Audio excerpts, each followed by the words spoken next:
puja, Guru Maha Agung serta bijaksana, yang telah memberikan ajaran mulia, membimbing semua makhluk dari samsara. Hanya ada satu guru yang kupuja, Sang Buddha Guru yang maha sempurna. Ajarannya bagaikan pelita, penerang dari gelapnya dunia. Bersujudlah semua makhluk di hadapannya, karena cinta kasih Buddha tiada tara.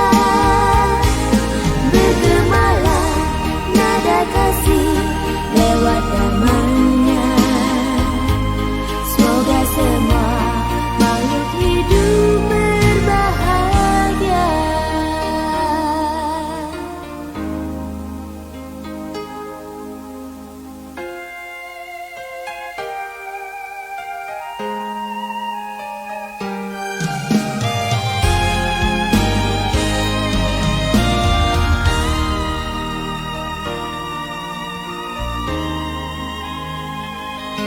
Hanya ada satu guru yang kupuja, Sang Buddha Guru yang maha sempurna. Ajarannya bagaikan pelita, penerang dari gelapnya dunia. Bersujudlah semua makhluk di hadapannya, karena cinta kasih Buddha tiada tara. Bergemalah nada kasih lewat namanya, semoga semua makhluk hidup berbahagia. Bersujudlah semua makhluk di hadapannya, karena cinta kasih Buddha tiada tara. Bergemalah nada kasih lewat namanya, semoga semua makhluk hidup berbahagia.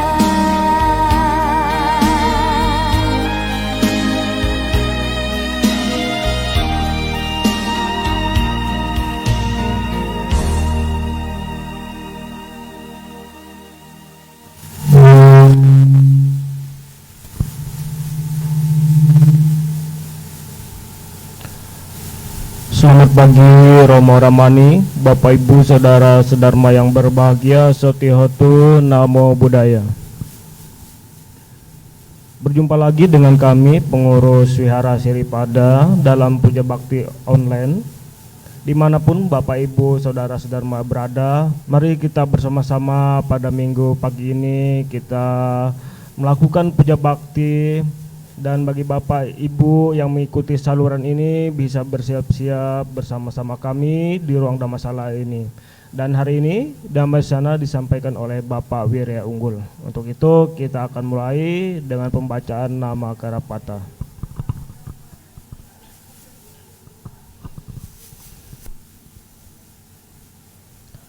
Arahang Samma Sambuddha Bhagawa Buddhang Bhagawantang Abhiwademi.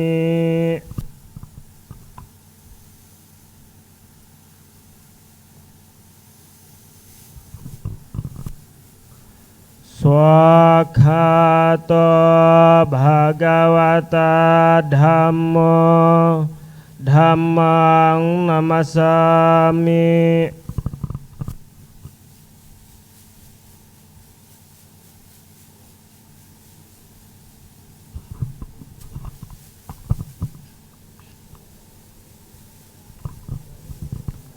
Supatipanno bhagavato sawaka sangho sanghang namami.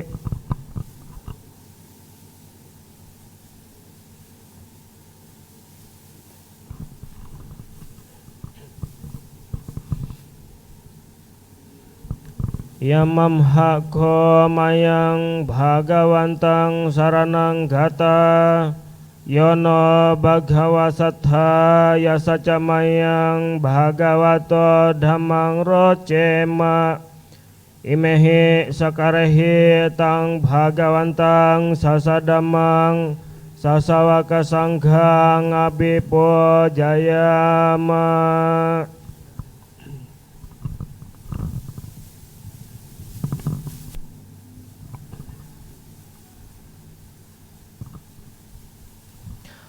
Handamayang bodasa bhagavato pobba bhagana makarang karomase. Namo tassa bhagavato arahato samma sambuddhassa. Namo tassa bhagavato arahato samma sambuddhassa. Namo tassa bhagavato arahato samma sambuddhassa. Handamayang saranagamana padhang bhanamase. Buddhang saranang gacchami. Dhammang saranang gacchami. Sanghang saranang gacchami. Dutiyampi buddhang saranang gacchami. Dutiyampi dhammang saranang gacchami. Dutiyampi sanghang saranang gacchami. Tatiyampi buddhang saranang gacchami. Tatiyampi dhammang saranang gacchami. Tatiyampi sanghang saranang gacchami.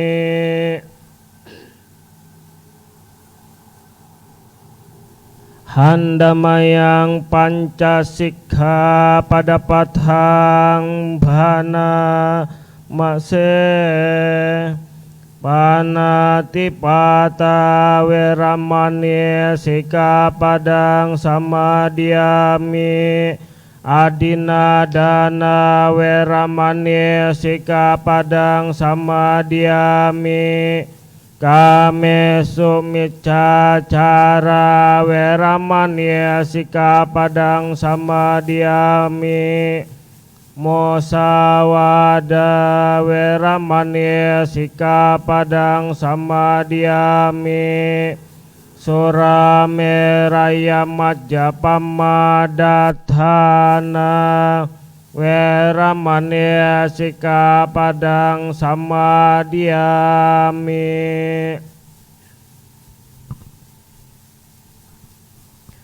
Handamayang buddha nusatinayang garomase. Itipiso bhagawa arahang samma sambuddha. Wijjacarana sampanno sugato lokawidu. Anutaro purisa dhammasarathi. Sattha dewa manusanang buddha bhagawa te. Handamayang dhamma nusatinayang karomase. Swakato bhagavata dhammo. Sandithiko akaliko ehipasiko. Panaiko pacatang weditabo winyuhi. Te. Handamayang sangga nusatinayang karomase sopati panno bhagavato sawaka sanggo ujo pati panno bhagavato sawaka sanggo nyaya pati panno bhagavato sawaka sanggo sami cipati panno bhagavato sawaka sanggo yadidang cattari purisa yugane atta purisa pugala esa bhagavato sawaka sangho ahuneyo pahuneyo dakineyo anjali karaniyo anutarang punya ketang lokasa te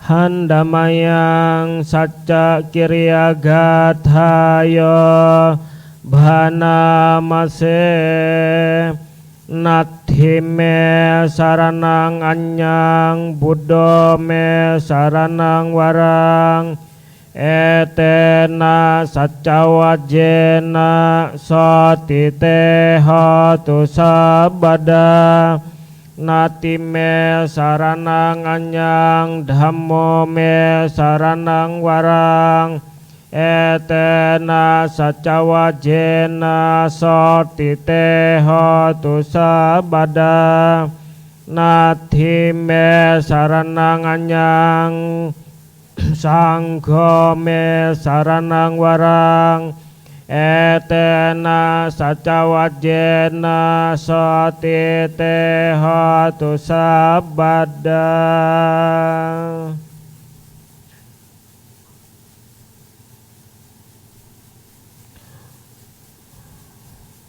Kini saatnya bagi kita setelah membacakan parita suci bersama-sama bermeditasi dengan mengambil objek meta bawana. Semoga semua makhluk berbahagia. Semoga saya berbahagia. Semoga orang-orang di sekitar saya berbahagia. Semoga semua makhluk berbahagia. Meditasi dimulai.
Meditasi selesai. Sabbe sata bawantu sukitata.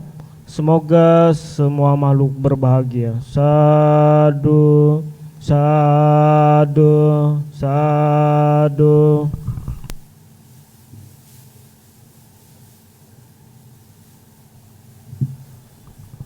Romo Ramani, Bapak Ibu, Saudara Sedharma yang berbahagia. Demikian tadi kita bersama-sama membacakan parita suci, kemudian dilanjutkan bermeditasi, dan kini saatnya bagi kita semua akan mendengarkan Dhamma Desana yang akan disampaikan oleh Bapak Wirya Unggul. Untuk itu, mari kita mempersiapkan diri untuk mendengarkan Dhamma. Untuk itu, dipersilakan.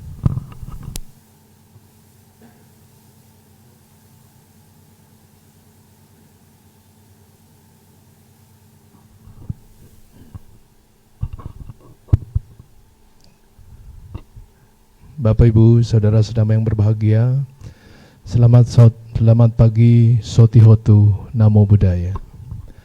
Sebelum kita mulai, setelah kita tadi membacakan parita dan bermeditasi, mari kita bersama sejenak, kita kembali merangkapkan kedua tangan sebelum kita bersama-sama berdiskusi tentang Dhamma. Mari kita bersikap anjali. Namo tassa Bhagavato arahato samma sambuddhassa. Namo tassa Bhagavato arahato samma sambuddhassa. Namo tassa Bhagavato arahato samma sambuddhassa. Atta dipa atta sarana anya sarana Dhamma dipa Dhamma saranca. Jadikan dirimu pelita bagi hidupmu. Jadikan dirimu pelindung bagi hidupmu. Jangan pernah menggantungkan hidupmu kepada satu makhluk manapun. Peganglah teguh Dhamma sebagai pelita hidupmu. Peganglah teguh Dhamma sebagai pelindung hidupmu. Semoga kita semua senantiasa terbebas dari mara bahaya, terbebas dari penyakit, terbebas dari segala macam penderitaan. Semoga kita semua berbahagia. Sabe sata bawantu sukhi tata. Sadu, sadu, sadu. Bapak Ibu sekalian, pada pagi hari ini kita akan bersama membahas satu topik yang cukup relevan dan patut kita renungkan pada saat ini. Dalam bahasa Inggris dituliskan di dalam pengumuman yang diberikan bahwa judul yang dipilih adalah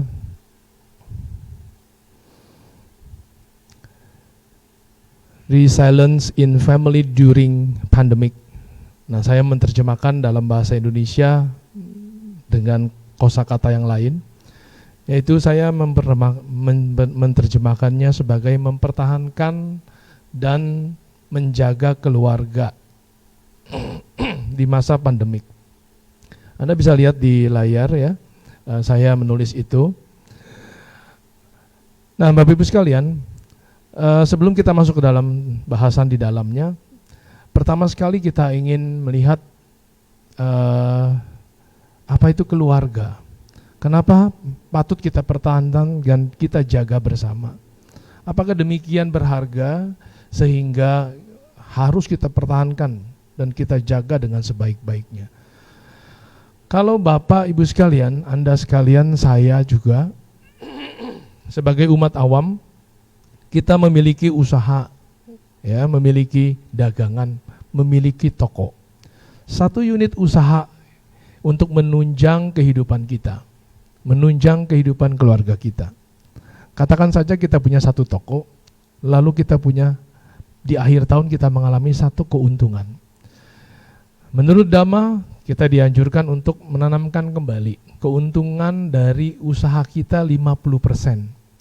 Lalu kemudian 50%-nya lagi adalah kita bawa kemana? Kita bawa ke rumah.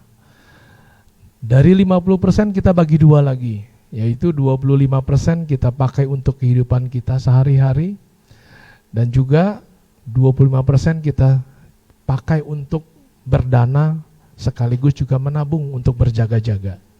Nah, Bapak Ibu sekalian, Anda bisa bayangkan, kalau 51 unit usaha, kita punya satu unit usaha, kita sisihkan 50% untuk ditanamkan kembali ke usaha tersebut. Kita bawa pulang 50%. Apa yang terjadi kalau kita punya 2, 3, 4, 5 unit? Unit kedua hal yang sama. Dari 100% kita tanamkan kembali 50% ke badan usaha atau toko ataupun apapun yang sedang kita lakukan, ya. Lalu kemudian kita tanamkan kembali. Lalu 50% kita bawa pulang kembali ke rumah. Unit ketiga demikian, 50% ditanamkan di dalam unit usaha itu, lalu 50% dibawa ke rumah. Bapak Ibu Saudara sekalian, coba kita renungkan baik-baik. Sesungguhnya kalau kita sampai punya 10 jenis usaha, yang terjadi adalah apa? Setiap satu jenis usaha dengan keuntungannya kita hanya mengalokasikan 50%. Kita tanamkan kembali di bidang usaha tersebut. Tetapi setiap 50% sisanya keuntungan dari keuntungan tersebut kita bawa pulang ke rumah. Bapak Ibu sekalian, untuk satu badan usaha yang kita tanamkan, kita mempersiapkan begitu baik manajerialnya. Kita mempersiapkan ada direktur, ada manajer, ada staf, dan segala macam untuk mengatur usaha tersebut. Tetapi Bapak Ibu sekalian, kalau kita camkan baik-baik, kita lihat baik-baik, telaah baik-baik, sesungguhnya jenis usaha mana yang paling besar di antara 10 perusahaan yang menguntungkan tersebut? Saya ulangi ya, satu usaha mengalami keuntungan 100%, lalu kita tanamkan 50% di usaha itu, di usaha yang nomor 1. Tetapi kemudian 50% kita bawa pulang ke rumah. Kalau ada 10 badan usaha, 50% di tiap-tiap usaha, tapi kemudian tiap-tiap 50% kita bawa pulang ke rumah. Bapak Ibu sekalian, sesungguhnya badan usaha yang paling besar, yang paling penting buat kita adalah keluarga kita. Setiap 50% dari keuntungan dari usaha kita adalah kita bawa pulang ke rumah. Pertanyaannya adalah, kalau tiap-tiap badan usaha ini sudah kita siapkan begitu lengkap manajerialnya untuk mengatur perusahaan-perusahaan itu, ada direkturnya, ada manajernya, ada stafnya, ada yang mengatur hal yang satu dan hal yang lainnya. Tetapi pertanyaannya, apakah kita sudah mengatur, menjaga baik-baik perusahaan yang besar ini yang di rumah kita? Apakah ada direkturnya? Apakah ada manajernya? Apakah ada staf-staf khususnya untuk menganalisis segala macam hal? Nah, karena itu Bapak Ibu sekalian, melihat hal ini sesungguhnya kita harus menyadari, kalau dilihat dari sisi bisnis saja, bahwa unit usaha yang terbesar yang harus kita perhatikan baik-baik adalah keluarga kita. Sementara ini banyak sekali terjadi peristiwa di mana kita termakan habis waktunya untuk mengurusi badan-badan usaha kita dengan dalih adalah kita memerlukan uang, kita memerlukan tunjangan untuk yang kita bawa ke rumah, supaya rumah kita bahagia, supaya anggota keluarga kita bahagia, tercukupi, anak-anak bisa sekolah di tempat yang baik, ya, istri bisa diberikan hadiah, ya, suami juga bisa menjalankan hobinya dengan baik. Kita selalu berpedoman seperti ini. Nah, Bapak Ibu Saudara sekalian, pada bagian pembukaan ini saya sudah menggambarkan dari satu perspektif bahwa sesungguhnya keluarga itu adalah sangat berharga. Satu unit badan usaha yang sangat berharga yang menunjang kita untuk bahagia. Ya. Nah, sekarang kita akan masuk. Jadi kalau Bapak Ibu sekalian, saudara sekalian, kita sudah sepakat bahwa keluarga itu adalah sesuatu yang berharga untuk kita pertahankan dan jaga. Ya. Mari kita masuk ke dalam bahasannya. Yang kedua, di slide kedua saya ingin menekankan satu hal yang mumpung masih segar kita tanam di kepala kita, di dalam ingatan kita.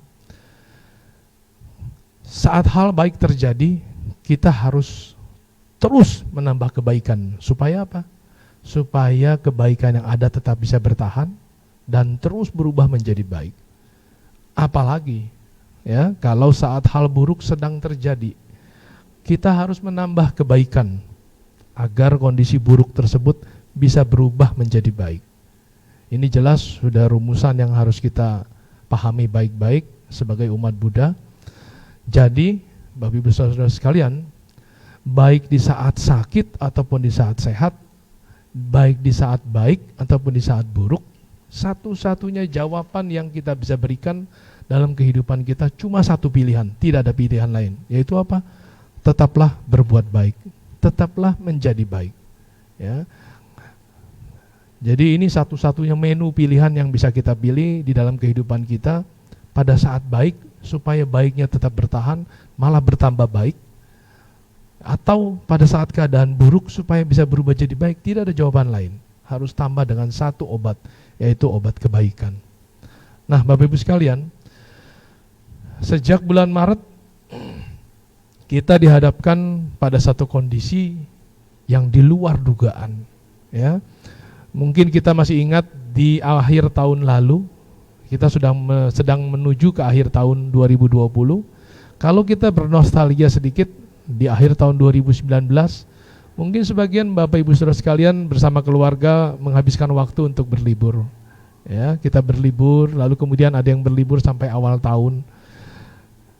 Kita tidak pernah mengira for the rest of the time of 2020, ya, sisa waktu tahun 2020 akan terjadi sesuatu yang tidak pernah kita duga. Ya, sejak kalau di China sudah terdengar sejak lebih awal, tetapi kemudian di Indonesia kita mulai mendengar, lalu di sebagian besar permukaan bumi ini satu wabah yang menyebar. Ya, di bulan Maret menjadi tren dunia, yaitu COVID-19. Ya, virus jenis baru yang sedang menyerang dunia. Lalu kita sama seperti dengan anak kecil ini, kita bertanya, ada apa ini? Ya, kok tiba-tiba kita tidak pernah tahu? Kita cari bukunya, kita cari di Google, kita cari di mana-mana. Jenis penyakit seperti apa ini? Bagaimana penularannya? Bagaimana cara mengatasinya? Bagaimana mencegahnya? Ya, tidak ada satu buku pun yang menulis ini, karena ini adalah satu jenis yang baru. Bapak Ibu Saudara sekalian, seringkali kita bertemu dengan hal seperti ini dalam hidup kita, ya, seperti anak kecil tadi, ya, di dalam layar ini kalau kita lihat sedang mau diberikan makanan yang enak saja, dia akan bertanya, ada apaan ini? Ya, ini sedang mau diberikan apa ini? Ya, nah, kita bertanya sama pada bulan Maret yang kemarin, kita bertanya sedang apa yang terjadi? Ya, kita melihat kok dari yang sedang berbunga, dari suasana berbunga cuma seberang waktu sedikit sudah menjadi kering kerontang. Ya, kita menjadi kondisi tiba-tiba berubah. Pada saat yang lalu kita bisa sedang asik-asiknya merencanakan bisnis apa yang kita ingin lakukan, lalu kita ingin beli aset yang baru apa lagi, kemudian kita merencanakan perjalanan lagi, kita mau kuliner, kita mau beli makanan, kita mau beli yang lain-lain. Ya, kita berjalan kiri dan kanan, terus kita jalan. Itu kita penuh dengan perencanaan-perencanaan dalam hidup kita. Tapi tiba-tiba yang terjadi adalah perusahaan stuck. Ya, lalu mall tiba-tiba tidak bisa kita kunjungi lagi, kita tidak bisa pergi nonton lagi, kita tidak bisa ke bioskop lagi, kita bahkan tidak bisa pergi ke wihara lagi. Ya, kita tidak bisa melakukan apa yang kita inginkan seperti waktu yang lalu. Begitu cepat waktu berlalu, dari musim semi berubah menjadi musim kering, begitu cepat, luar biasa. Ya, tanpa kita bisa pernah mengontrol dan menahan itu. Lalu timbullah mulai fokus kita berubah. Kita berubah menjadi fokus dengan kesehatan kita, khawatir takut tertular, gelisah, bahkan marah, bahkan putus asa. Ya, setelah berjalan 1 bulan, 2 bulan, orang berharap 2 bulan mungkin akan selesai, 3 bulan akan lebih reda, 4 bulan akan lebih baik. Tapi sekarang kita sudah memasuki sampai bulan ke-7. Bapak Ibu sekalian, kita sedang selalu berusaha mengatasi keadaan. Nah, keadaan seperti ini, Bapak Ibu Saudara sekalian, ya, guncangan seperti ini yang merubah dari padang rumput yang bunga yang indah menjadi padang yang kering seperti itu, membuat kita akhirnya guncangan yang sangat besar itu mau tidak mau memaksa kita seperti seekor katak ini, time to change, ya, time for change. Tidak suka kita harus jalan. Kita harus memikirkan kembali cara-cara baru untuk menjawab persoalan baru ini. Ya, persoalan baru ini kita harus jawab dengan cara-cara yang baru. Nah, Bapak Ibu Saudara sekalian, beruntung kita dalam Dhamma, kita diajarkan bila mana terjadi suatu masalah, terjadi satu penderitaan, bahkan satu kebahagiaan pun, yang kita harus telaah adalah kita diajarkan untuk melihat dengan 4 kesunyataan mulia, 4 langkah yang sangat mulia yang membuat kita mengumpulkan kembali kesadaran kita untuk melihat apa yang sedang menjadi soal, ya, menjadi pertanyaan bagi diri kita dan juga bagi orang banyak. Kita melihat, kita diajarkan oleh Dharma. Ini suatu hal yang lama tapi masih sangat relevan untuk saat ini, bukan sesuatu hal yang baru, ya. Yaitu pertama, kita harus dengan berani dan jujur, ya. Kita harus menyadari bahwa semua masalah yang ada dalam kehidupan kita saat ini harus kita telaah dan pilah baik-baik. Nggak mungkin awan itu akan jatuh bersamaan, ya, akan menimpa bumi pada waktu yang sama. Problem tidak akan datang bersamaan pada waktu yang sama. Itu kita harus yakini, dan kita harus berani dan jujur sekarang ini duduk bersama. Bersama siapa? Bersama keluarga, bersama teman-teman, bersama karyawan, ya, bersama para stakeholder, bersama teman-teman bisnis, ya, rekan-rekan bisnis dan lain sebagainya. Kita punya masalah yang sama. Kita menghadapi satu ketidaktahuan, ya, problem yang baru yang menghampiri hidup kita, menghampiri keluarga kita, menghampiri perusahaan kita, menghampiri dunia kita. Nah, mau tidak mau kita harus duduk bersama dan kita mulai identifikasi, Bapak Ibu Saudara sekalian, ya, kita lihat apakah yang sedang menjadi masalah, yang menjadi pusat ketakutan kita, menjadi pusat keributan, menjadi pusat kehancuran bahkan bagi suatu negara, bagi satu masyarakat, bagi satu keluarga, bahkan bagi sesosok diri menjadi putus asa menghadapi keadaan ini. Nah, kalau kita lihat, kalau kita secara gelap melihat, seperti awan akan jatuh runtuh semuanya menimpa kita. Tapi kalau kita berani melihat, Dhamma mengajarkan kita duduk, lihat baik-baik apa yang menjadi masalah kehidupan kita. Mungkin kita akan ketemui bahwa kondisi yang paling kita takuti saat ini adalah kondisi keuangan, ya. Kalau kita sedang mengatakan kita mungkin sedang masalah di sini adalah masalah keuangan. Oke, kalau masalahnya masalah keuangan, berarti apa yang kita harus hadapi, ya? Lalu kemudian masalah mental, ya, apakah hanya sebatas ini kekhawatiran kita saja yang berlebihan, ataukah masalah sosial yang sedang muncul sekarang, ya? Bagaimana persaudaraan kita, kekeluargaan kita, pertemanan kita, ya? Kita identifikasi dengan jujur masalah kita ini apa sekarang. Lalu kemudian, Bapak Ibu Saudara sekalian, tentunya langkah yang diajarkan Dhamma adalah kalau sudah berani melihat problem dengan apa adanya, kita akan bisa melihat, mengorek apa sebabnya, bukan alasannya. Ya, jangan cari alasan, ya. Ini bukan waktunya lagi untuk saling menyalahkan, bukannya waktunya lagi hanya untuk menyesali, bukannya lagi hanya waktu untuk saling tunding, tapi saling gunakan energi yang ada, waktu yang ada, ketenangan yang tersisa, kesadaran yang tersisa, kita kumpulkan bersama. Kita cari sebabnya, kita gali bersama-sama, Bapak Ibu Saudara sekalian. Ya, jangan buang waktu dan tenaga kita dan uang atau sumber daya lain yang masih ada untuk hanya sekedar hal yang tidak berguna pada saat ini. Kita cari sebabnya. Lalu kemudian kalau sudah lihat masalahnya dengan jeli, dengan jelas, lalu kita mencari sebabnya, lalu kemudian dengan berani, dengan jujur kita juga mengatakan mungkin ini akan terjadi. Kita selalu menjawab satu masalah adalah selalu yang kita inginkan adalah yang sesuai dengan keinginan kita. Padahal tidak akan selalu terjadi demikian. Ya, beruntung Dhamma mengajarkan kita demikian. Nah, langkah ketiga adalah kita harus berani mengidentifikasi kira-kira apa yang kemungkinan akan terjadi dengan keadaan-keadaan seperti ini.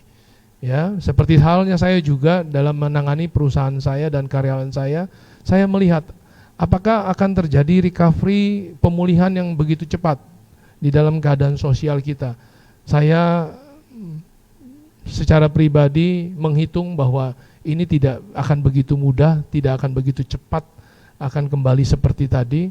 Jadi dengan demikian harus saya lakukan rekonsiliasi, saya harus lakukan pemilihan, ya, pemilahan lagi, jenis bisnis mana, unit bisnis mana yang harus dilakukan, lalu kemudian di keluarga kira-kira apa yang harus kita lakukan bersama, kita harus pikirkan bersama, ya. Lalu kemudian kalau sudah berani menyatakan bahwa ini yang adalah hal-hal yang mungkin terjadi, kita berdoa untuk yang terbaik, tapi kita siap untuk menerima yang terburuk sekalipun sebagaimana adanya. Ya, kita harus siap seperti itu. Lalu kemudian kalau sudah mengidentifikasi problem, sebab, lalu sudah siap menuju jalan yang kita lakukan, kita jalani. Kita jalani, kita siapkan mental kita, kesabaran kita, semangat kita seperti yang kita bahas pada waktu yang lalu. Kita siapkan kesabaran kita, semangat kita untuk supaya punya daya tahan, ya, untuk menghadapi perubahan yang sedang terjadi. Nah, Bapak Ibu sekalian, yang kita mau adalah selalu seperti ini. Kita maunya yang sebelah kiri itu, ya, bayi yang sebelah kiri. Kita maunya adalah yang membuat kita tertawa, membuat kita senang.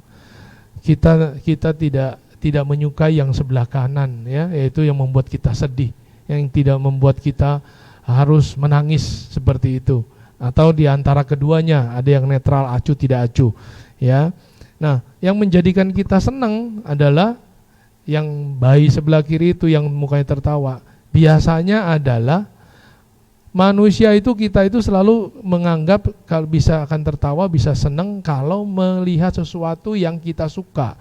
Dan yang kita suka itulah yang kita anggap wajar. Kalau yang tidak kita suka, itu kita tidak anggap wajar. Karena apa, Bapak Ibu Saudara sekalian?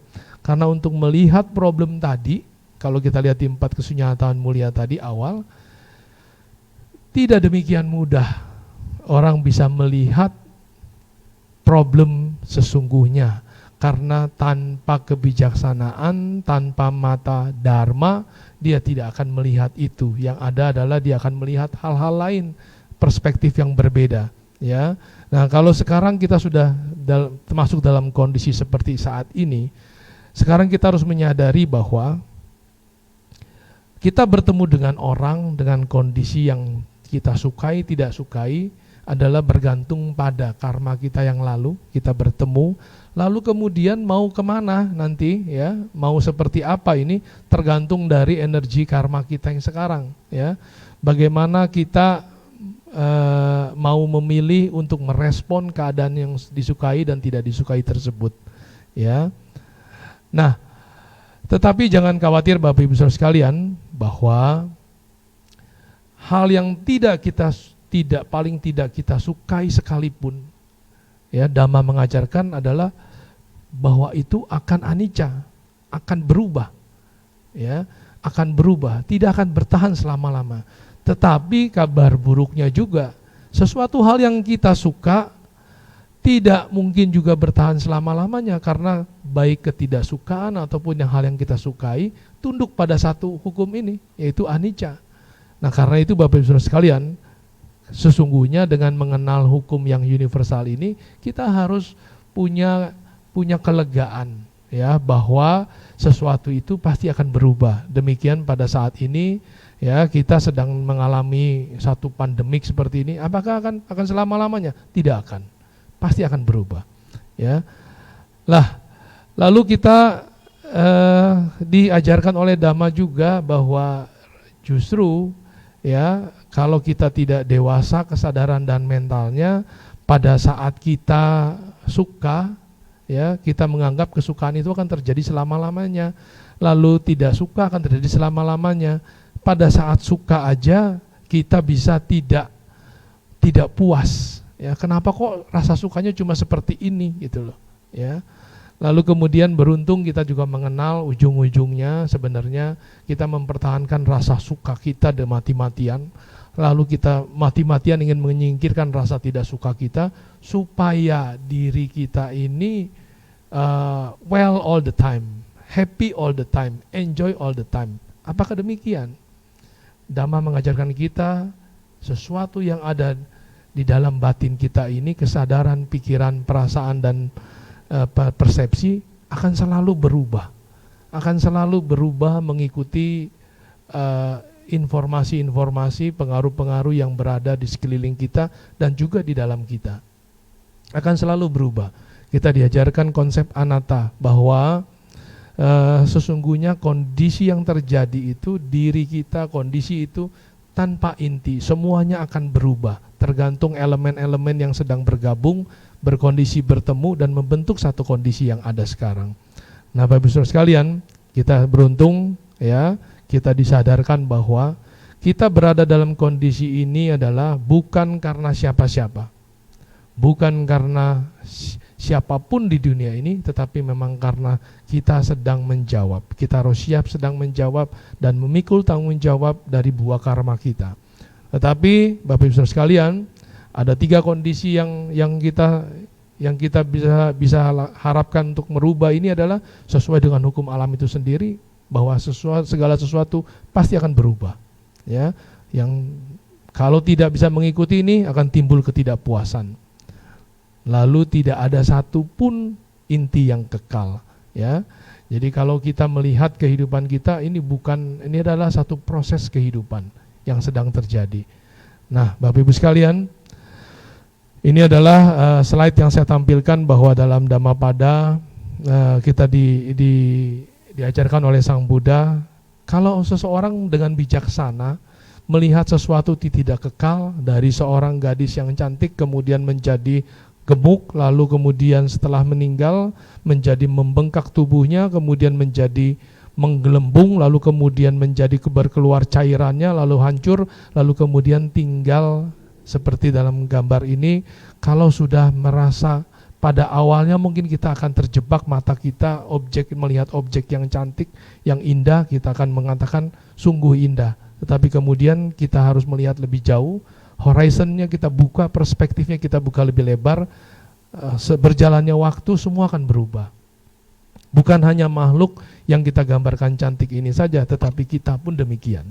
Ya, dulu saya tahun 83 rambut saya belum putih. Sekarang hari ini rambutnya sudah memutih. Ya, ini adalah satu proses kehidupan. Nah, Bapak Ibu Saudara sekalian, kalau kita sudah melihat kondisi itu dengan baik, lalu merasa lelah dengan hal tersebut, ini menjadi satu tanda baik.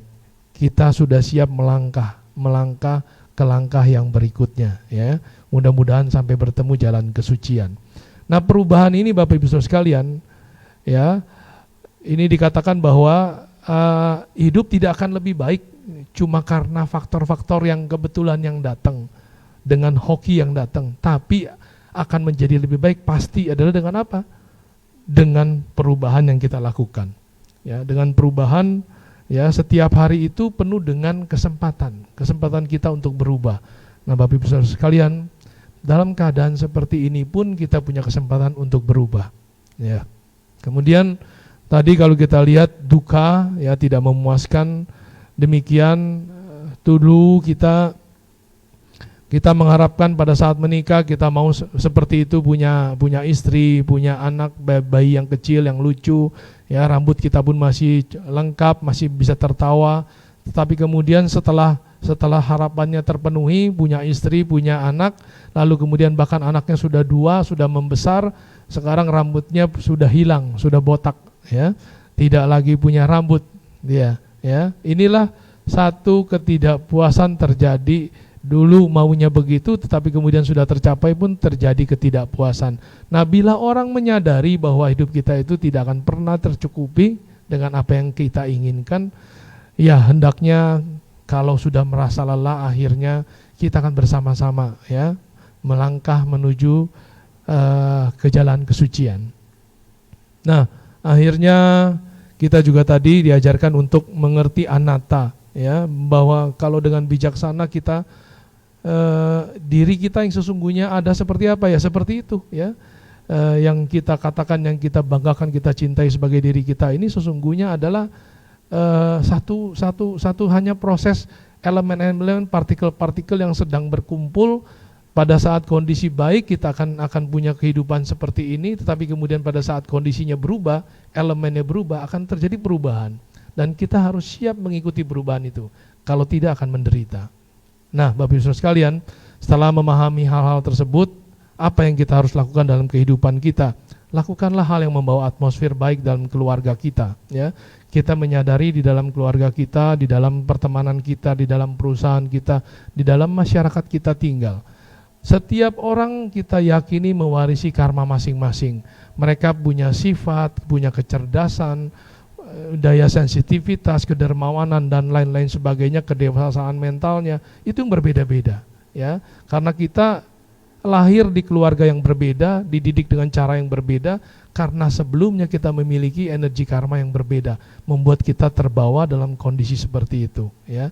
Nah, Bapak Ibu sekalian, kalau Anda ingin menyeragamkan semua ini, menyeragamkan semua itu, artinya Anda ingin mengubah dunia.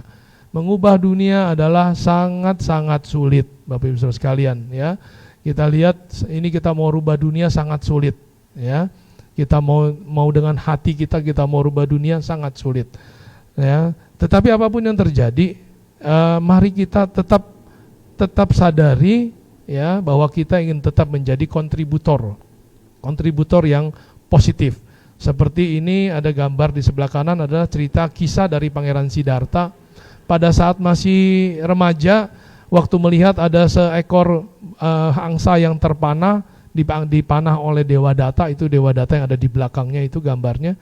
Lalu kemudian mereka sedang memanah itu, ya. Lalu setelah dipanah, lalu mereka berebut angsa ini, lalu kemudian Pangeran Siddhartha dengan gagah berani mengatakan bahwa ini adalah milik saya. Lalu kemudian ditanya kepada penengahnya, siapakah yang pemilik sesungguhnya dari angsa tersebut, ya?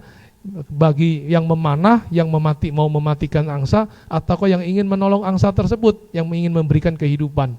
Lalu didapat jawabannya adalah tentunya Pangeran Siddhartha yang menjadi pemenangnya, karena beliau ingin memberikan kehidupan kepada makhluk, bukan ingin mematikan. Nah, ini kita harus sebagai seorang Buddhis ingin memberikan kontribusi positif dan nyata, ya, kepada lingkungan kita, kepada keluarga kita. Kita jangan cuek-cuek saja, karena tadi sudah memahami bahwa tiap orang mewarisi karma masing-masing.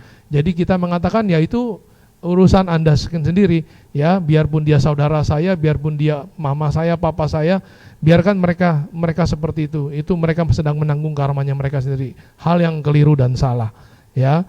Seperti Pangeran Siddhartha, angsa ini pun dibela, ya. Sudah, jadi sebagai seorang Buddhis jangan lagi mengatakan karena kita memahami itu karma masing-masing lalu kita cuek, ya. Tidak, justru itu kesempatan kita untuk berbuat baik. Atau Bapak Ibu sekalian, Anda bisa menjadi kontributor yang kedua adalah dengan sabar, bisa menerima apa yang sedang terjadi, ya.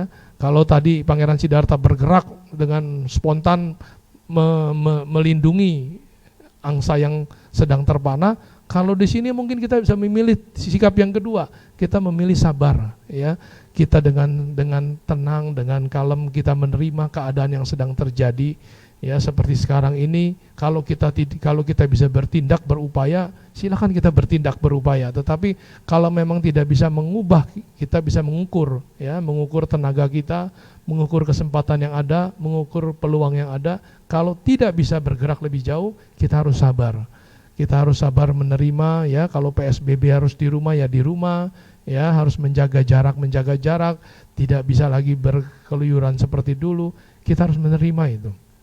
Kemudian sampai bahkan yang ketiga, ya, kita diajarkan bahwa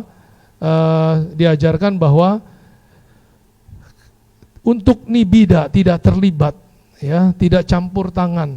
Time will tell. Kadang-kadang kita harus menyerahkan itu, ya. Kita melihat orang tua kita yang sedang berjalan menuju sakit, lalu kita melihat dengan sangat tidak tega. Tetapi apa yang kita bisa lakukan? Kita mencarikan dokter yang terbaik, kita mencarikan obat yang terbaik, mencarikan kondisi yang terbaik. Tetapi kadang-kadang kita tidak bisa terlibat terlalu jauh karena berprosesnya alam seperti itu, ya. Nah, kita harus keep calm supaya tidak merusak suasana, bahkan tidak merusak diri kita sendiri juga. Kadang-kadang karena tujuan kita adalah baik, kita bertindak demikian rupa, akhirnya menjadi satu tindakan yang melukai orang lain, melukai keadaan. Tapi Ibu sekalian, menjadi kontributor baik adalah bukan berarti menjadi satu-satunya penanggung jawab bagi kebahagiaan orang lain. Tolong dicatat. Kadang-kadang kita karena merasa bertanggung jawab, merasa ingin memberikan terbaik, lalu kita menjadi menghukum diri sendiri. Kadang-kadang seperti itu. Kita memposisikan kalau ada saudara kita yang sedang hidupnya susah, kadang-kadang kok jadi tidak baik padahal dia saudara saya. Jadi kita merasa bertanggung jawab, menimpakan tanggung jawab kondisi buruk itu kepada diri kita. Nah, Bapak Ibu Saudara sekalian, tolong jaga baik-baik ya kesadaran ini bahwa kita berusaha memberikan yang terbaik kepada lingkungan kita, kepada keluarga kita, bahkan kepada diri kita semuanya, tetapi jangan merasa menjadi penanggung jawab dari semuanya itu, ya. Nah, Bapak Ibu sekalian, jadikan keadaan yang tidak baik ini sebagai latihan untuk mengembangkan otot kebijaksanaan kita, otot kesabaran kita, otot semangat kita, ya. Nah, kalau kita sedang berhadapan dengan orang-orang di sekeliling kita, mungkin kita akan beda pendapat dengan mereka. Kalau beda pendapat dengan mereka, apa yang kita bisa lakukan? Kita berusaha menyampaikan apa yang kita pikirkan, apa yang kita pahami. Tetapi kemudian pada waktunya kita harus mengatakan kalau dia tidak sependapat pun kita tidak bisa apa-apa. Ya, karena cara berpikir mereka punya batin yang berbeda dengan kita. Mereka punya pengalaman yang berbeda dengan kita. Mereka punya pengetahuan yang berbeda dengan kita. Mungkin mereka bisa lebih tinggi dari kita, mungkin kita yang bisa lebih baik dari mereka, kita tidak tahu. Tetapi yang penting pada saat kita menghadapi satu fenomena tersebut, jangan tinggalkan kebaikan. Ya, hidup memang tidak mudah, jadi baik saja masih susah.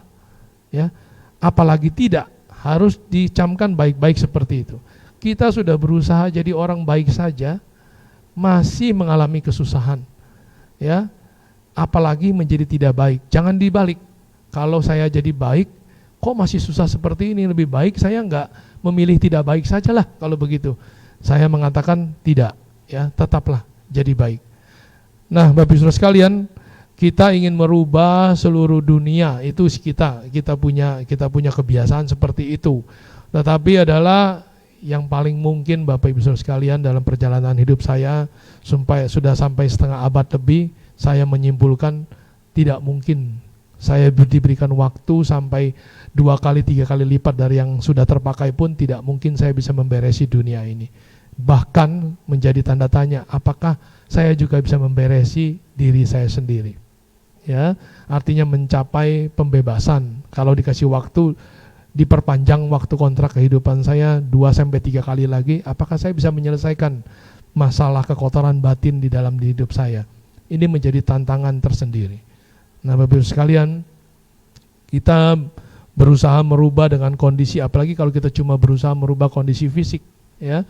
Kita cuma mau menyediakan keluarga kita adalah keadaan yang bahagia secara cukup dan secara materi.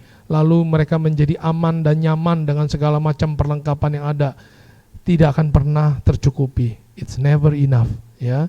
Karena itu Bapak Ibu Saudara sekalian, kalau bisa berbicara dengan keluarga, dengan anak dan teman dan lain sebagainya, alangkah baiknya seperti kita berbicara dhamma seperti ini, kalau kita bisa mengubah batin kita, mengubah otak kita, mengubah pikiran kita, ya, untuk memandang kehidupan kita ini seperti saat pandemik ini, untuk mengubah pandangan kehidupan kita ini dengan lebih baik. Nah, Bapak Ibu sekalian, kita semua tadi sudah berbicara panjang lebar secara umum, ya. Nah, sekarang kita mau bicara lebih khusus lagi. Kalau di saat pandemik ini kita sedang ada keluarga kita, ada orang terdekat kita, ada karyawan kita atau siapapun mereka yang sedang ada yang terpapar, ya. Ini Jangan anggap ini sebagai penyakit yang menjadi satu karma buruk, menjadi kutukan lalu kita menjauhi mereka. Ya, justru ya saya dengan tetangga saya pun ada yang terkena seperti ini. Bahkan kalau dulu sering menjadi teman makan pagi bersama, karena mereka tidak bisa makan pagi bersama. Saat ini yang kita bisa lakukan adalah apa? Waktu kita pesan makanan pagi, kita bawakan ke mereka. Ya.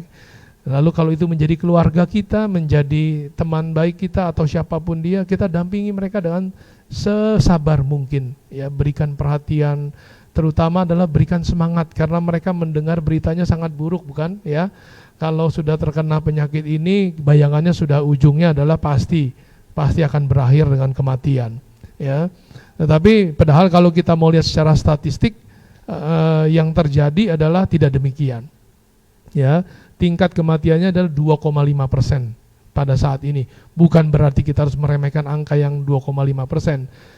Bahkan 0,001% pun kalau namanya angka kematian adalah terlalu banyak untuk yang mengalaminya. Ya, terlalu menyedihkan untuk yang mengalaminya. Kematian satu orang pun sudah menimbulkan begitu banyak kesedihan. Apalagi kalau sampai sekarang sudah mencapai 1,1 juta orang. Ya, dari 4,4 juta orang yang 44 juta orang yang tertular, lalu kemudian 1,1 juta orang sudah terkena. Luar biasa ya, artinya kita mendampingi mereka, saling mendukung ya. Ada yang perlu obat, kita sokong mereka, kita kirimi ya. Lalu kemudian kalau kita punya kelebihan, kita bisa bantu mereka, kita sokong biayanya ya. Lalu jaga disiplin ya. Kemudian lakukan tes. Ya, kalau sudah ada yang sembuh, mengalami kesembuhan, jangan tergesa-gesa untuk kembali ke tempat kerja, tapi miliki rasa tanggung jawab ya untuk keluarga kita, untuk teman kita. Jangan hanya berorientasi fokus kepada diri sendiri. Yang penting saya sekarang sudah selesai, sudah dinyatakan negatif, lalu ingin kembali segera tanpa menimbang karena ini adalah hal yang baru. Saya pun masih bertanya-tanya ya. Kalau ada yang terkena seperti ini, kira-kira berapa lama waktu yang aman untuk kembali bekerja, untuk kembali bertemu dengan mereka? Ya, ternyata memang jawabannya belum ada kepastian sampai demikian rupa, sampai mengatakan bahwa ini loh, ya sudah firm seperti ini, sudah pasti seperti ini. Pengetahuannya masih belum lengkap, ya pengetahuan tentang penyakit ini masih belum lengkap. Masih seperti bentuk pecahan-pecahan seperti puzzle ya, yang masih perlu kita gabungkan satu persatu. Kita harus bersabar mengumpulkan pecahan-pecahan informasi ini sampai satu waktu nanti kita punya informasi yang lengkap bagaimana cara menghadapi sakit ini ya. Nah, ingat, mencegah lebih baik daripada mengobati ya Bapak Ibu Saudara sekalian. Kalau kita bisa menjaga, melaksanakan 3M ya, pakai masker ya, Anda kemanapun. Saya mengalami itu dalam hidup, dalam keseharian saya. Ada 2 orang teman jalan pagi saya yang terkena COVID, tetapi beruntung dan karma baik sekali, saya bersama teman-teman tidak terkena yang bersama-sama berjalan kaki, karena saya meyakini salah satu faktor adalah kami menjaga tertib dengan memakai masker ya. Waktu mau berjalan mereka pun harus masker, maskermu melindungiku, maskerku melindungimu ya. Lalu kemudian kita menjaga jarak yang baik, kemudian kita mencuci tangan ya, tidak saling menyentuh, kita menjaga protokolnya sebaik mungkin ya. Nah, Bapak Ibu Saudara sekalian, yang kesulitan yang kedua adalah mungkin kesulitan ekonomi, finansial ya. Tadi orang yang terpapar kesulitan ekonomi, kesulitan sosial dari kondisi banyak uang seperti ini, uangnya banyak tinggal sekeping uang itu ya. Ini adalah hal yang tidak terduga ya. Ada teman saya yang sampai karena bisnis tiba-tiba ya, banyak bisnis termasuk kita semua, banyak bisnis yang sekarang sedang stuck, sedang mandek, sedang berhenti, bahkan ada yang berhenti ya. Seakan kehabisan akal ya. Sebagai teman, sebagai sahabat, sebagai saudara, kita bisa mengingatkan mereka ya. Ada seorang teman saya punya kebun begitu besar, lalu punya kebetulan waktu saat bisnisnya lancar, dia senang membeli properti, membeli rumah sampai bahkan ada sekian unit rumah. Lalu sekarang merasa seakan-akan putus asa. Lalu saya mengingatkan mereka, ya apa yang kita lakukan dulu waktu punya kelebihan, lalu kita saving, kita tabung, kita saving. Nah, saving ini adalah save your life with saving, ya. Ada saatnya kita memanfaatkan apa yang kita sudah saving, yang kita sudah tabung untuk save our life now, ya, untuk menyelamatkan kehidupan kita yang sekarang, mempermudah kehidupan kita, ya. Dan jangan ditambah sulit lagi di kepala, kenapa harus seperti ini?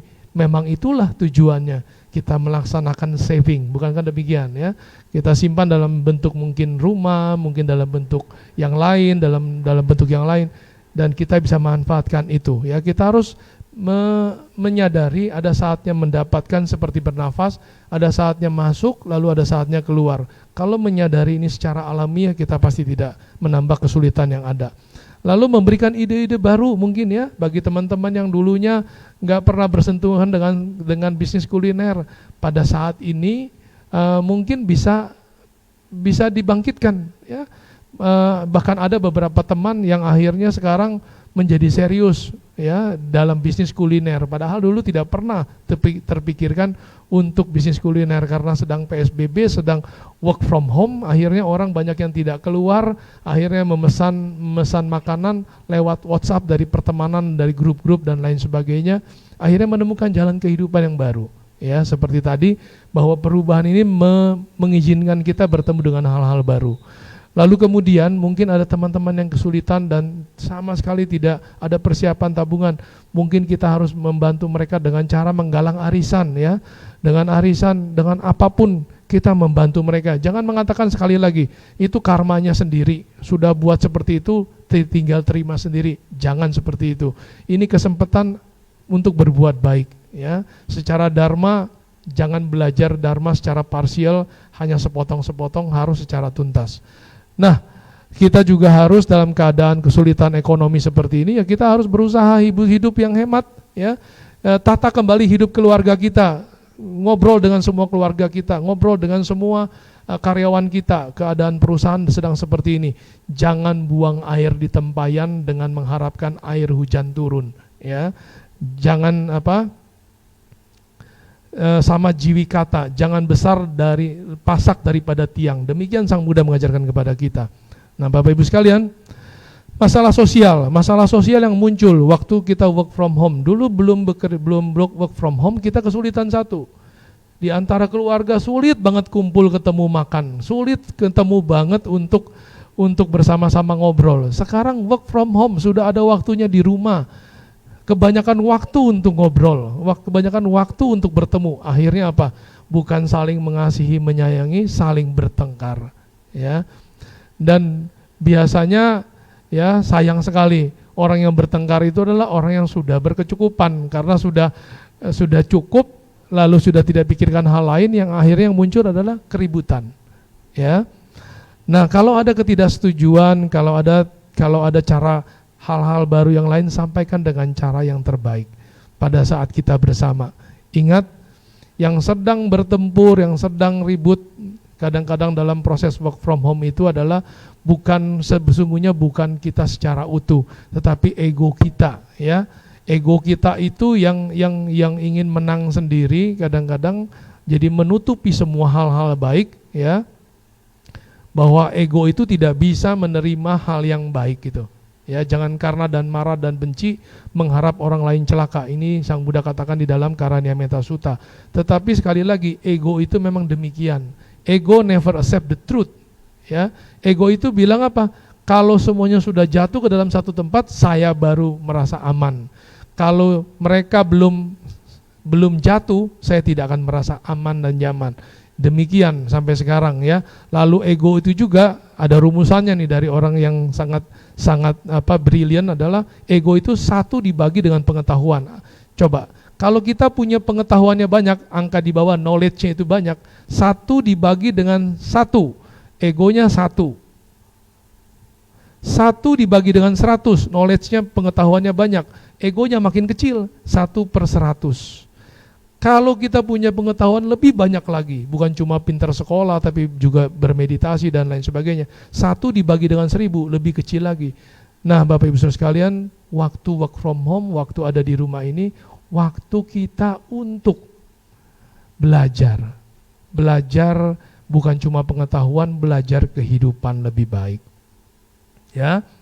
Nah, sebagai keluarga mari kita seluruh keluarga saling menjaga dan mendukung. Ya, ini empat hal yang menunjang kesehatan fisik dan batin kita adalah pilih makanan yang sehat. Ya, mungkin ibu-ibu di rumah sekarang punya waktu banyak baca buku kesehatan dan lain sebagainya. Lalu mengubah menu makanan, lalu si papa dan anak-anak juga harus menyesuaikan diri. Ya, jangan protes, cepet-cepet protes kenapa makanan jadi seperti ini. Mungkin jadi lebih hemat, mungkin jadi lebih sehat, ya. Memang belum tentu lebih lezat, tapi mungkin akan lebih mendukung daya tahan tubuh kita. Lalu makanan batin, penting sekali, ya. Karena kita akan bisa nikmat makanan fisik kita itu kalau disertai dengan perasaan yang aman, yang nyaman, dengan kegembiraan, dengan kesenangan, ya. Bahkan saya sering bergurau, mungkin kalau kita makan satu makanan yang tidak sehat akan mengurangi hidup kita 2 tahun. Tapi kalau kita makan dengan tersenyum, dengan hati yang senang, dengan hati yang gembira, bisa menambah hidup kita menjadi 8 tahun, ya. Kadang-kadang makanan yang tidak sehat sudah mengurangi kita 2 tahun, kita makan juga, ya. Karena kalau dihitung-hitung dengan matematik, minusnya 2, plusnya 8, karena dengan hati yang gembira. Ya, tapi bukan demikian logikanya. Tapi artinya adalah batin ini menjadi sangat penting supaya apa? Justru pada saat keadaan work from home, PSBB seperti ini, punya waktu bertemu bersama, kita menghargai kebersamaan ini, ya. Kita sama-sama, lalu kemudian kita pilih tempat yang baik. Kebetulan kita tinggal di daerah Khatulistiwa. Sekarang kita tidak mengalami kekhawatiran seperti saudara-saudara kita di benua Eropa, di benua barat sana. Ya, mereka sedang mengalami memasuki musim dingin. Mereka khawatir dengan gelombang kedua, seperti juga waktu tahun 1918 terjadi flu Spanyol, ya, influenza pada saat itu, flu yang kita kenal sekarang ini pada saat itu mematikan, sama mematikan seperti COVID-19 ini. Ya, pada saat itu sampai bahkan sejak tahun 1918 sampai 2 tahun lamanya memakan korban 50 juta orang, ya, menyebar di Eropa dan sampai Amerika, menyebar demikian rupa, memakan korban sampai 50 juta orang. Bayangkan dengan jumlah penduduk dunia pada saat itu berapa dibandingkan dengan sekarang, itu memakan korban sampai 50 juta, ya. Nah, Bapak Ibu Saudara sekalian, beruntung kita berada di daerah Khatulistiwa, kita mempunyai kehangatan, ya, yang lebih baik. Kita punya vitamin matahari, mempunyai vitamin D yang gratis, ya, tanpa perlu kita harus beli mahal-mahal, ya, karena itu berolahragalah dengan baik. Lalu kemudian yang keempat adalah faktor karma, makanan fisik, makanan batin, temperatur, dan lalu karma. Kalau karma yang lalu nggak bisa dirubah, tetapi dari sekarang dan ke depan kita bisa merubah itu dengan cara apa? Melakukan pilihan yang terbaik, ya, melakukan pilihan yang terbaik pada kondisi baik ataupun pada kondisi buruk, ya. Nah, jadi kita bersama-sama menjaga kebahagiaan kita minum yang baik, makanan yang baik, tidur yang cukup, karena tidur yang cukup membuat badan kita lemah, imun kita menjadi lemah, menjadi tidak nyaman, lalu kita berolahraga supaya apa? Supaya pikiran kita, batin kita, dan badan kita, mental kita, fisik kita menjadi sehat, ya, seimbang. Sekali lagi saya menampilkan gambar ini, harga kemarahan terlalu mahal. Ya, kalau ego kita masing-masing kita pelihara, yang terjadi adalah sangat mahal, mendatangkan celaka. Perceraian itu bukan cuma hanya penderitaan 1 orang, 2 orang, tapi banyak orang, ya. Keluarga adalah kepompong yang hangat. Kalau kita sudah berjodoh, berkumpul, bertemu menjadi satu keluarga, jadikanlah sebagai kepompong yang hangat buat kita semua, ya. Kalau kita di wihara dimanapun bertemu dengan orang, kita ingin mendoakan sabe sata bawantu sukitata. Saya menebar jagung pagi hari di taman di kompleks saya kepada 100 ekor burung. Saya menebarkan lalu sambil mengatakan sabe sata bawantu sukitata.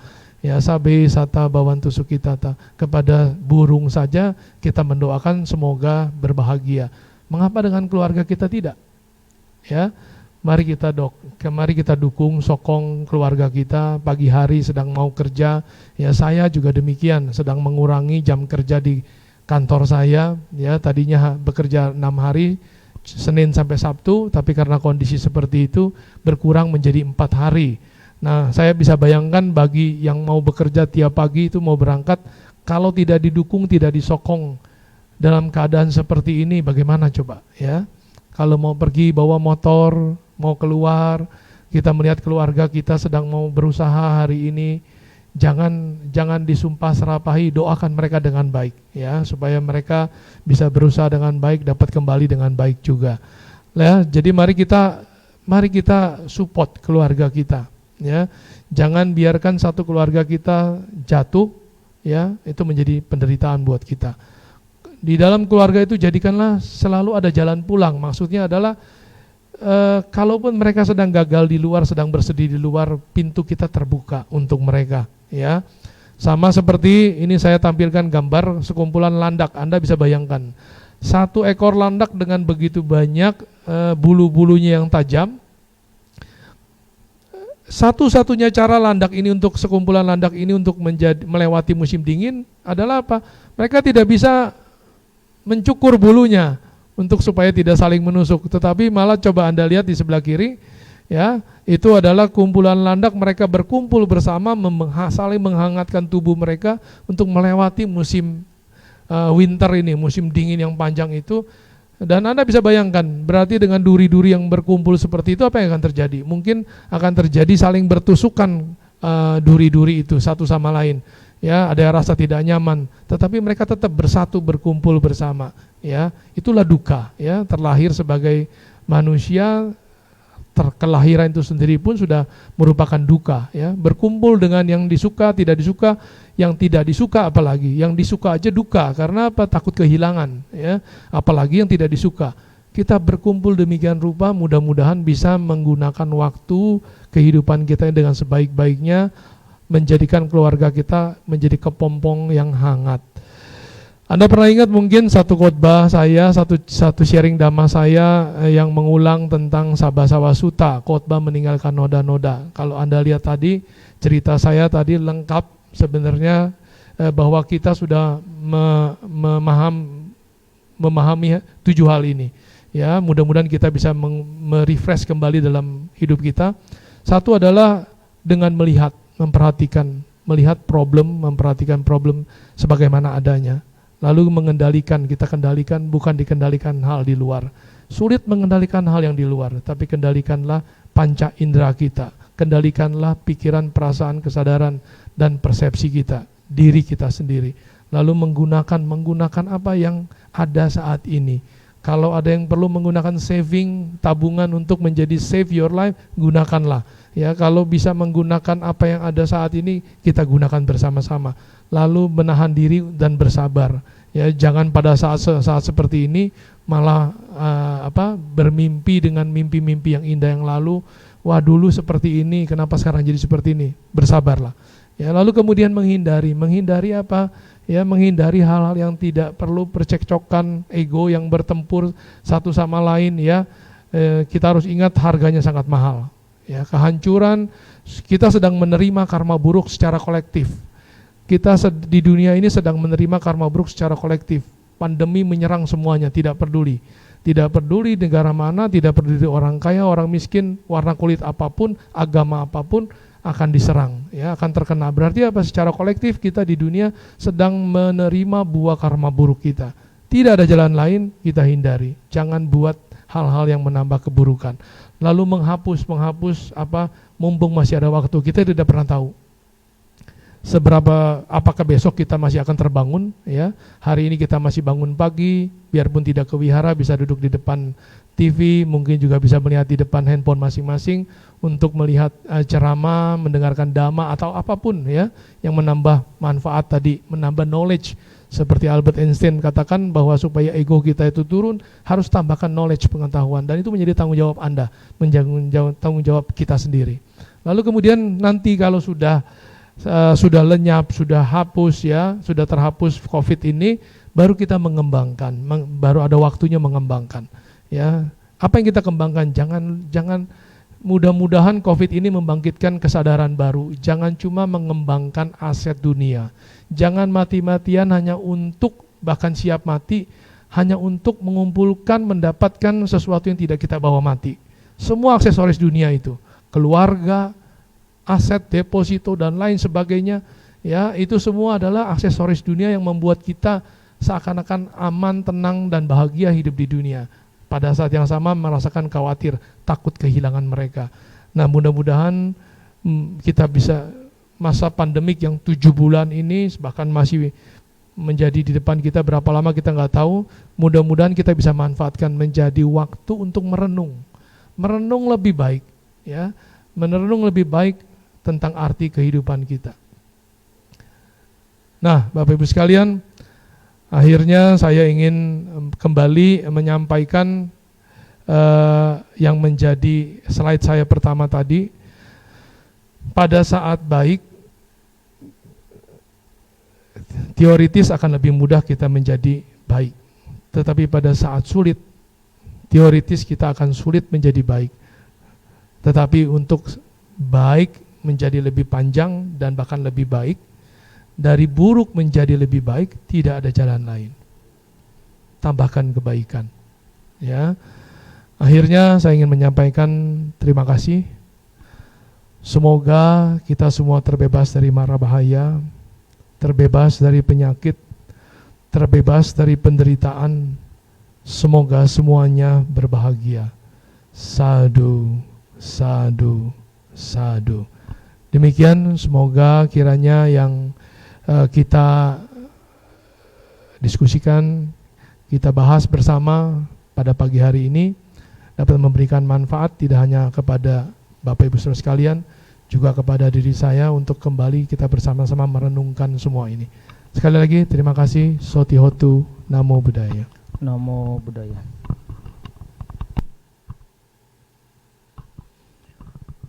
Baik, Romo Ramani, Bapak Ibu Saudara sedama yang berbahagia, telah kita dengarkan bersama-sama Dhamma Desana yang telah disampaikan oleh Bapak Wireunggul. Tentunya sangat bermanfaat bagi kita dalam kehidupan sehari-hari, terutama dalam keadaan kita seperti ini. Terus semangat dan terus berjuang dan terus di jalan Dhamma. Selanjutnya penyiaran Amisa Puja.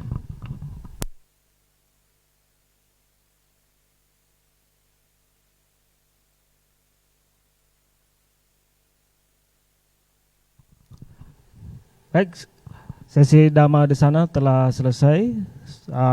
Anumodana kepada Bapak Wireunggul. Selanjutnya dipersilakan untuk meninggalkan ruang Dhammasala.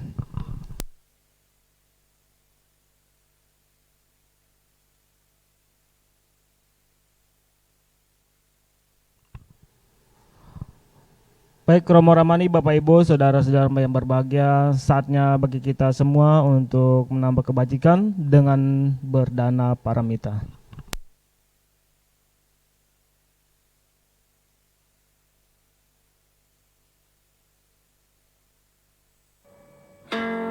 Bapak, Ibu, saudara-saudari, dan rekan-rekan sedama yang berbahagia. Sotihotu, Namo Buddhaya. Sudah saatnya kita berdana, sambil bersama-sama menyanyikan lagu Dana Paramita. Marilah kita berdana untuk kepentingan Dhamma. Semoga kita diberkahi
semua dengan hati ikhlas rela. Semoga karma baik kita dirahmati Sang Triratna.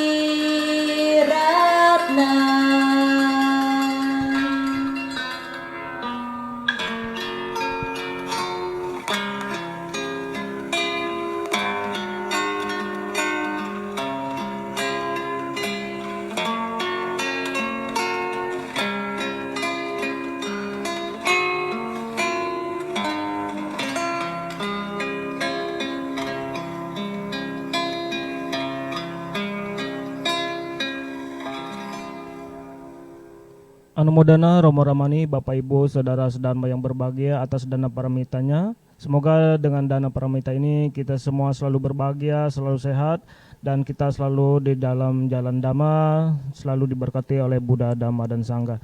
Baik, untuk selanjutnya kita akan bersama-sama melakukan pelimpahan jasa dengan cara membacakan parita eta wata.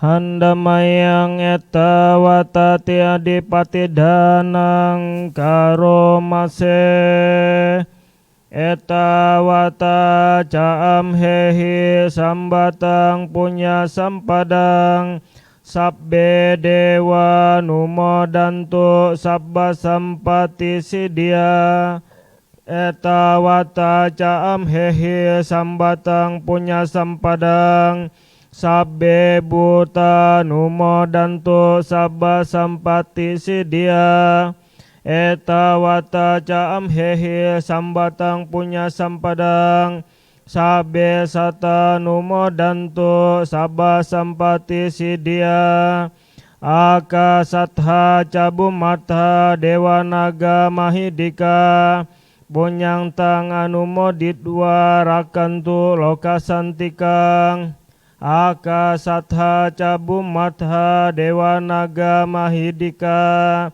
punyang tang anumoditwa imang rakantu ratakang idang wo nyatinang hotu sukita hontu nyatayo idang wo nyatinang hotu sukita hontu nyatayo idang wo nyatinang hotu sukita hontu nyatayo dewa wasatu kalena sasa sampati hotu ca hito bawatu loko ca raja bawatu damiko akasatha cabumata dewa naga mahidika bunyang tang anumoditwa cirang rakantu sasanang akasatha cabumata dewa naga mahidika punyang tang anumoditwa cirang rakantu desanang akasata cabumata dewa naga mahidika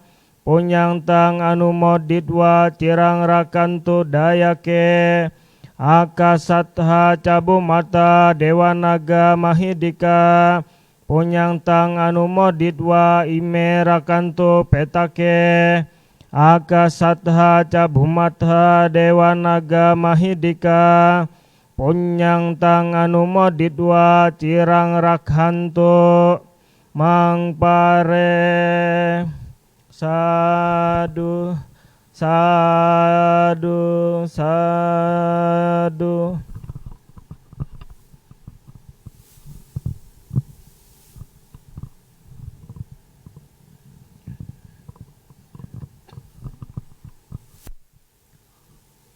Arahang Samma Sambuddha Bhagawa Buddhang Bhagawantang Abiwademi.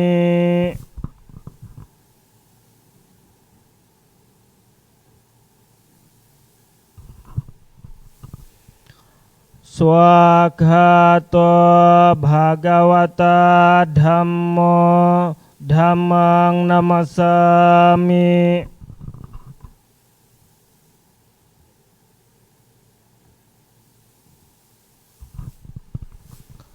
Supatipanno bhagavato sawaka sangho sanghang namami.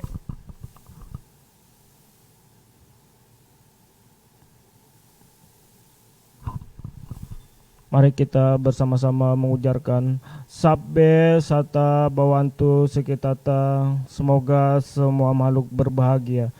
Puja bakti selesai. Soti hotu namo buddhaya.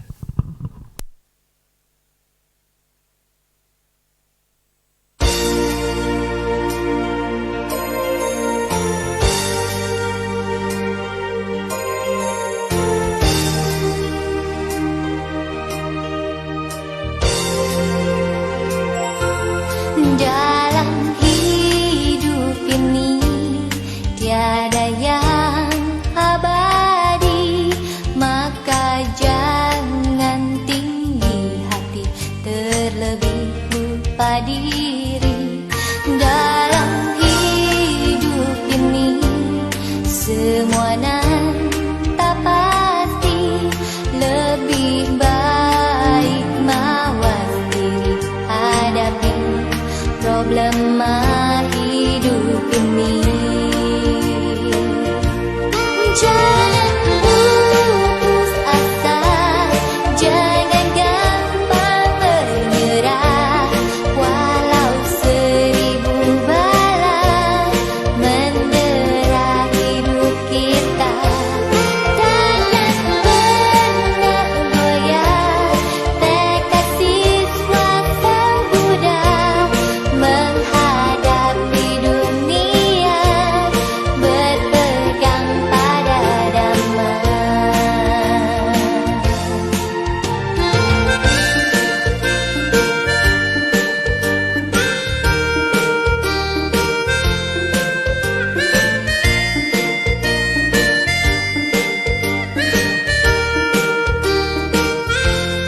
Dalam hidup ini tiada yang abadi, maka jangan tinggi hati, terlebih lupa diri. Dalam hidup ini semua